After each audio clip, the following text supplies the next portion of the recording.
Debt does matter. Debt is a tool like any other economic policy that we know of. However, that tool can be used wisely or unwisely, and we need to understand the difference between productive debt and unproductive debt.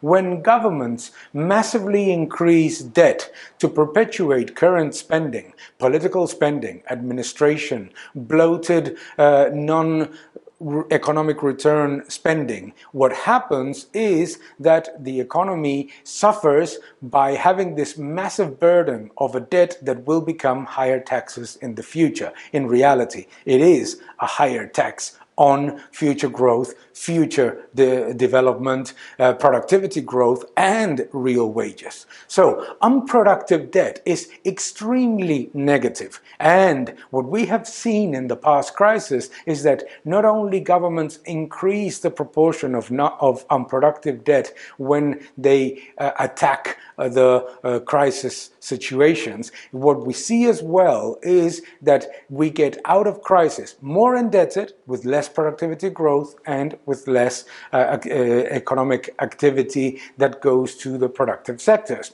This is critical because when we direct deficit spending or economic measures to the productive sector, productive debt is repaid with higher growth, with higher real wages, with more tax revenues, and with better productivity growth. However, unproductive debt becomes a massive burden, not just on growth, but also on real wages.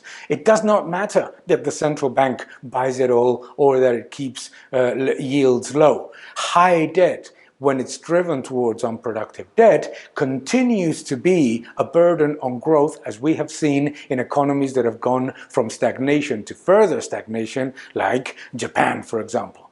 Of course, every government and every society has some spending that is unproductive, that is simply current spending. Absolutely, they do. But those should never be financed with deficits and more debt. Those should be financed with the current activity in which tax revenues finance part of the budget. It is productive debt which should be financed with deficits. And that is what is not happening right now, particularly in the Eurozone. Therefore, when we see the difference in the outcome from crisis from one country to another, we can certainly attach the worst outcomes to those that have spent most of the debt in unproductive activities. Thank you very much.